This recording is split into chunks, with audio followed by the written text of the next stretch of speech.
O Aventuras na História conversou com Belisário Franca, autor do documentário O Presidente Improvável, sobre todos os detalhes dessa conversa intimista com o presidente Fernando Henrique Cardoso. Vale a pena ver. Belisário, muito obrigado por disponibilizar esse tempo para conversar com a gente. E vamos começar, se trata FHC nesta obra como o Presidente Improvável, como intitula ela, o que dá a entender que no espectro onde ele foi eleito ele era um candidato improvável. Na verdade, assim, quando a gente se debruça sobre a história do Fernando Henrique Cardoso, isso a gente vai acompanhar nessa cinebiografia, que é esse documentário que a gente está lançando agora, a gente entende que ele vem de uma família de pai, avô, bisavô, que foram políticos, estiveram ligados de uma maneira ou outra a governos, né? O pai foi deputado, o avô teve cargo junto a ministérios, o bisavô também. Ou seja, ele vem de uma família que estava desde sempre, esse ramo da família, ligado ao poder. E, no entanto, ele faz uma escolha pela academia, ele faz uma escolha para ser um cientista social, um sociólogo. E o que acontece é que a vida, o golpe militar no Brasil em 64 acaba empurrando ele indiretamente para o mundo político, porque quando ele é cassado em 69 na USP, ele acaba abrindo o SEBRAP. O SEBRAP era um lugar de pensamento, era um lugar de produção intelectual sobre política, sobre sociedade, e este lugar, o SEBRAP, acaba trabalhando com o MDB na época, já num processo muito lento de distensão, e aí ele se aproxima do MDB e o resto é história. O resto ele conta, né? O resto ele conta, e não é tão improvável assim, no fundo, que ele venha a ser um presidente, ou veja, que ele venha a encaminhar-se por uma carreira política que é uma parte, na verdade, da história dele, né? Você fala que o resto é história, e ele fez questão de contar essa história para ti, com toda a sua produção. Debatendo também com outras personalidades muito legais que aparecem nessa cinebiografia, nesse doc. E eu quero saber como é que foi essa negociação, como você chegou até a FHC e ele topou fazer essa brincadeira. Então, olha, essa história ela começa em 17. Eu estava lançando aqui em São Paulo um documentário chamado Soldados do Araguaia, que investiga soldados rasos, baixo escalão, que participaram da guerrilha do Araguaia. A gente conta aquela história, uma história muito dura, de terrorismo de Estado mesmo, o terror do Estado. E eu estava lá nesse filme, aí alguns amigos falaram: pô, você nunca pensou em fazer uma cinebiografia? Por que você não começa a investigar um arco maior de tempo? Isso, na verdade, conversa com as coisas que eu vinha fazendo, que de um jeito ou de outro, Soldados do Araguaia tem esse aspecto, Menino 23 tem esse aspecto. Eu estou revelando fragmentos da nossa história, da história brasileira. Me interessou. Essas pessoas falaram: pô, Fernando Henrique Cardoso não tem uma cinebiografia. Então, é verdade. Eu falei: olha, vamos construir essa ponte, vamos construir essa possibilidade. E aí aconteceu uma coisa muito interessante. A gente foi para um encontro, se articulou um encontro com o presidente Fernando Henrique. Era para ser apenas vamos se conhecer, uma coisa curta e, quem sabe, trocar alguma ideia.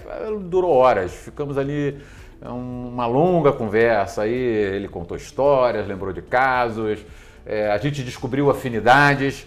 E aí eu entendi que tinha ali uma pessoa muito interessada no poder da palavra, muito, muito ligado a essa possibilidade do falar, a possibilidade do dizer. Então, eu acho que depois o resto virou história, virou filme. A gente entendeu que tinha ali sim uma possibilidade, e aí a gente começou a construir. Aí tem o desafio da construção do documentário propriamente dito. Quer dizer, como é que eu vou contar uma história de um homem que, de uma maneira ou de outra, esteve presente em 70 anos, mais ou menos, da história do Brasil recente? Aí a gente, nessa articulação, por conta dessa característica do próprio presidente de ser um sujeito aberto ao encontro, aberto à fala, a gente articulou os diálogos.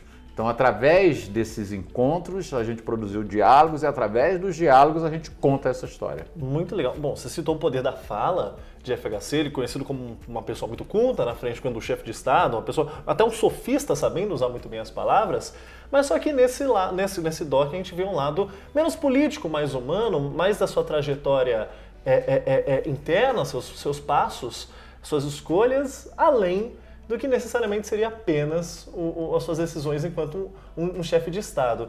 Houve um interesse em mostrar mais esse lado menos político de FHC? Olha, a gente tem que entender, vamos tentar entender o que é a questão política propriamente dita. Você tem a carreira política e você tem o político no cotidiano. O poder político, né? E a questão mesmo, né, do exercício da política no cotidiano, eu acho que ele, enquanto professor, enquanto escritor, porque ele produz muitos livros, né? Produziu e continua produzindo muitos livros. Já era político. Isso já era uma colocação, uma inserção numa vida política. O próprio SEBRAP é uma instituição que veio trazer pensamento para o Brasil, e pensamento talvez o primeiro passo para você pensar políticas públicas. Sim, e depois, enquanto um gestor público, enquanto um senador, que é o primeiro cargo público efetivo que ele exerce, depois mais tarde como ministro, ministro das Relações Exteriores, depois ministro da Fazenda e finalmente como presidente. Se você for ver, é muito rápido em termos de cargos essa trajetória dele enquanto político. Tanto é que no filme, se a gente for olhar para essa cinebiografia, a gente vê que a presidência ocupa menos de 20% do tempo do filme, porque todo o resto é muito importante na construção da história, na construção dessa cinebiografia e mais. Eu acho que a gente não revela só a história e a vida de Fernando Henrique. A gente está falando de uma época, a gente está falando dele, de outras pessoas, de uma história de lutas, de uma história de confirmação da nossa democracia. É uma oportunidade da gente poder dar uma olhada no que foi esse passado recente. Tá logo ali, não está muito longe não, mas aconteceu.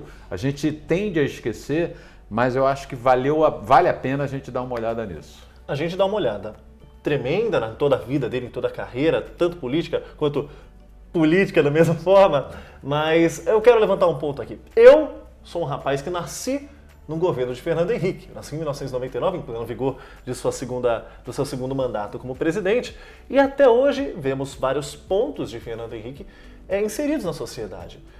Eu cresci sem saber o que era. Eu não sabia, eu não sabia que a Vale, por exemplo, já foi uma empresa estatal e vários outros fatores. Eu quero te perguntar uma coisa. O impacto político de FHC ainda se faz presente na política nacional?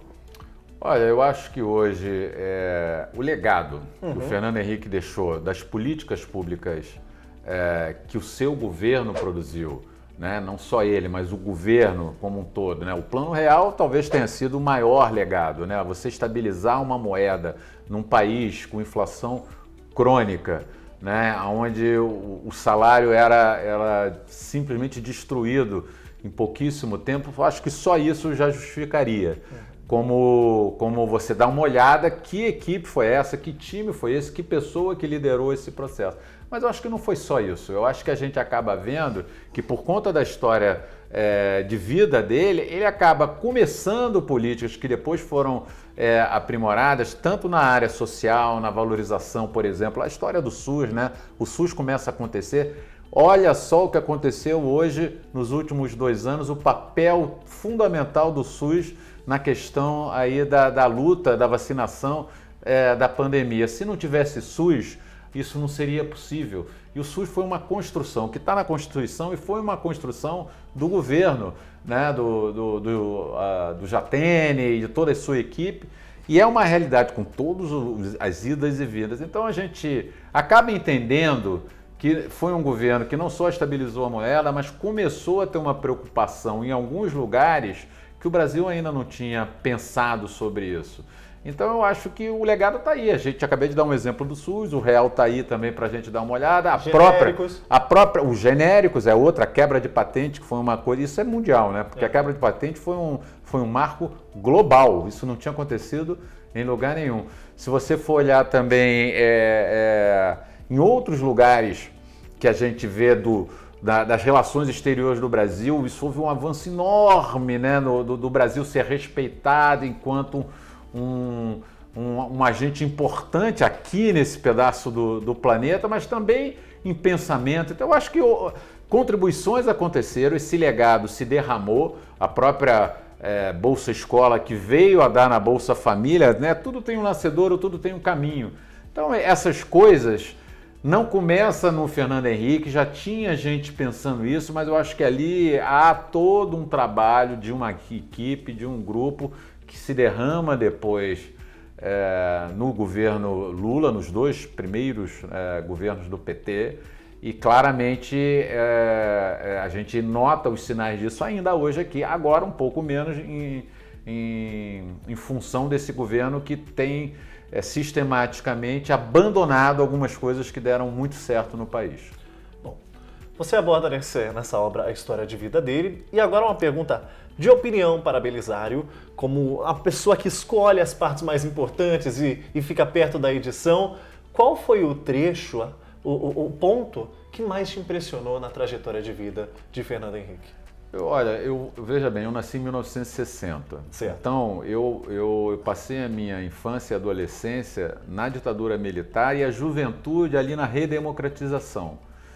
Quando, durante as filmagens, o assunto constituinte, que fazia parte da pauta, veio à tona, eu confesso a você que eu me emocionei, porque eu me lembrei dos meus 20 e poucos anos, e onde nós sonhávamos que a gente ia ter um país de fato importante, nós iríamos ter uma democracia aqui no Ocidente também importante. Então, ali eu acho que houve um momento de sonho de toda uma geração, essa geração que se abriu, né, a abertura, né, era o Brasil dos anos 80, havia muita esperança, não, agora vai dar certo, agora vai encaixar. Então eu me lembro que durante as gravações, especialmente durante a edição, quando as imagens foram aparecendo, toda hora que eu olhava aquela passagem e que está no filme ainda, me emocionava, porque diz respeito a um sonho, talvez um sonho de uma geração, de acreditar que a gente estava de fato começando uma nova história, uma nova página da nossa história. Assim, nós podemos sonhar com uma sociedade um pouco mais igualitária, mais democrática. E o resto é história, né? Isso é muito bacana. Ó, me surgiu uma dúvida no meio disso tudo. Quando você foi revisitando as coisas em meio à produção desse doc, eu creio que você teve uma aproximação... uma visão de transmitir ele de uma maneira como se Fernando tivesse gravado no quarto dele, falando para uma câmera, como se fosse um vlog, para que ele explicasse do peito dele as coisas que estavam lá dentro. De onde partiu esse interesse de fazer com ele sentado, falando sobre as coisas, em vez de fazer uma retratação extremamente elaborada, cheia de coisa, cheia de explosão, de uma maneira mais intimista? Essa era a palavra que eu queria achar. Olha, pense bem você na sua casa ou na casa de um amigo, conversando, não importa que assunto. Certo. O assunto da sua vida, do que vocês têm em comum. Essa conversa, ela flui de uma maneira desarmada. Então eu acho que o que a gente construiu para que esses diálogos acontecessem foi um ambiente desarmado, de maneira que os assuntos podiam circular entre o presidente Fernando Henrique e os encontros e as pessoas que participaram dos encontros de uma maneira desarmada. De uma maneira desarmada, você tem inclusive a liberdade de repensar algumas coisas, você se lembra de passagens engraçadas, você também tem a intimidade de brincar e você vê Boris Fausto, que é um grande amigo de longa data do presidente, o próprio Nelson Jobim, a própria relação dele, que é uma relação de amizade, eu vi isso na preparação com o Bill Clinton, entendeu? Então, esse dispositivo que nós produzimos permitiu ao presidente estar muito desarmado. Raramente você vê ele na defensiva.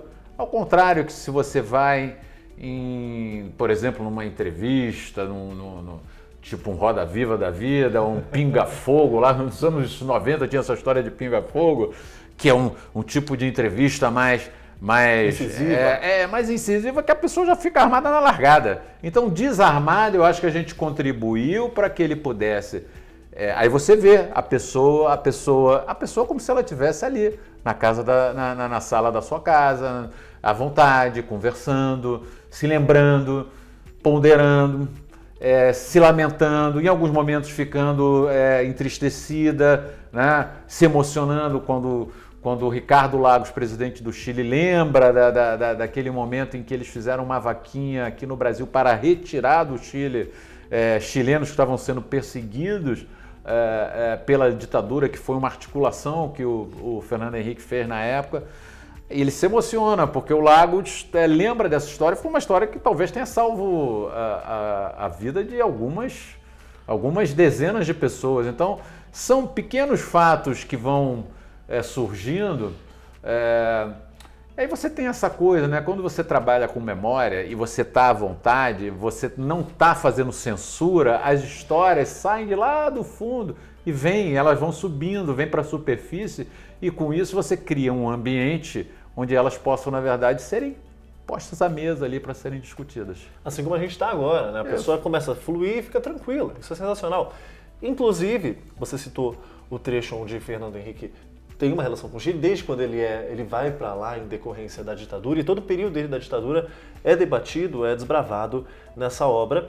E, coincidentemente, essa obra ela tem o seu lançamento alinhado com o aniversário do estouro do golpe militar da ditadura. Isso foi intencional? Isso é para se adequar à data próxima, para que isso não seja esquecido? Até porque eu creio que o depoimento do Fernando Henrique é muito importante. É sensacional existir, por exemplo, um documentário agora disso, para que esse depoimento não morra, cara. Olha, não tenha dúvida de que é fundamental para uma geração como a sua. Uhum. A sua geração e a mais jovem do que você viveram décadas de relativa tranquilidade institucional, né? Parecia que tudo estava... Há um tempo atrás era bem tranquilo. Parecia que estava tudo muito bem do ponto de vista das regras da democracia. Sim. Então, essa tua geração, é importante ela entender que isso não é dado, não é garantido. Isso é fruto de uma luta, de um processo de negociação que hoje isso está mais no primeiro plano, porque os pilares da nossa democracia, aliás, da democracia não só no Brasil, mas também no mundo, estão sendo atacados. Então é preciso dar uma atenção a isso. A questão da data é uma coincidência feliz, o cinema muda na quinta-feira e esta quinta-feira a gente sempre quis lançar no final de março, mas isso também não é uma negociação que a gente não pode tomar essa decisão, porque parte também do exibidor, parte também do distribuidor, das salas, disponibilidade. Fato é que o alinhamento dos astros permitiu que nesta quinta-feira, dia 31, um filme de um personagem importante na construção da democracia brasileira e talvez um dos maiores intérpretes, né, do nosso Brasil e principalmente do que o que pode ser a democracia brasileira, seja lançado nessa data. Eu acho que é uma feliz coincidência, mas vamos aproveitar para fazer uma marca, para trazer mais uma reflexão, para talvez, quem sabe, isso contribuir para que a gente olha, vamos prestar atenção, tem coisas aqui que a gente pode prestar atenção e não ficar nesse fla-flu, que é uma questão muito forte nos últimos anos e que pouco contribui, na verdade, para uma construção de futuro. Isso é sensacional. Bom, em meio a essas reflexões, vou pedir uma reflexão sua, em meio a uma pessoa que acompanhou tudo de muito pertinho em relação a essa produção, e vou te fazer uma pergunta. O que você acredita que é o maior legado de FHC no Brasil atual?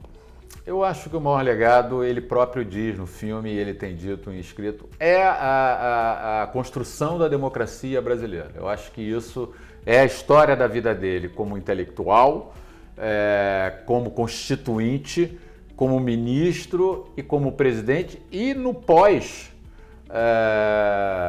pós-governo, pós-presidência, ele faz a Fundação Fernando Henrique Cardoso, que se você for olhar o que eles têm feito nos últimos anos, eles são um lugar de pensamento da democracia. Basta entrar no site, tem lá webinars espetaculares na discussão da democracia, com a participação do Fernando Henrique, mas não só, pensadores nacionais e internacionais. Então eu acho que esta é o grande legado, ou seja, a valorização dessa possibilidade do encontro, do diálogo, onde podem haver pensamentos diferentes, mas existe sempre a vontade de chegar em algum lugar comum e desse lugar comum caminhar para frente. Então, acho que talvez tenha sido essa a grande contribuição. Caminhar para frente e com muito respeito. Bom, eu agradeço desde já o tempo disponibilizado para falar sobre essa obra tão legal que deixou o pessoal, creio eu, mais curioso ainda para saber o que o FHC falou sobre toda a trajetória dele, creio que tem muitas revelações. E agora, iremos assistir o trailer aqui. Desde já, muito obrigado, Belisário. Fiquem com o trailer de O Presidente Improvável. Tava com saudades de conversar, presidente. Eu olho pra quem? Pra ninguém aqui? Como é que Vocês estão conversando Não, aqui, né? eles já estão nos gravando, a gente não percebe, tá bom. cai na arapuca. Dá pra brincar? Dá pra brincar. A universidade foi cercada, você chegou e disse que acabou, nós somos caçados. O governo via todos como se fosse comunista. A gente admitia ser considerado como linha auxiliar. Isso, e olhe lá. Olhe lá! Nós tínhamos muito presente a necessidade de defender a democracia. Aí o Tancredo disse para o Ulisses, Ulisses, você não acha que está na hora desse aí deixar de ser coroinha e rezar a missa?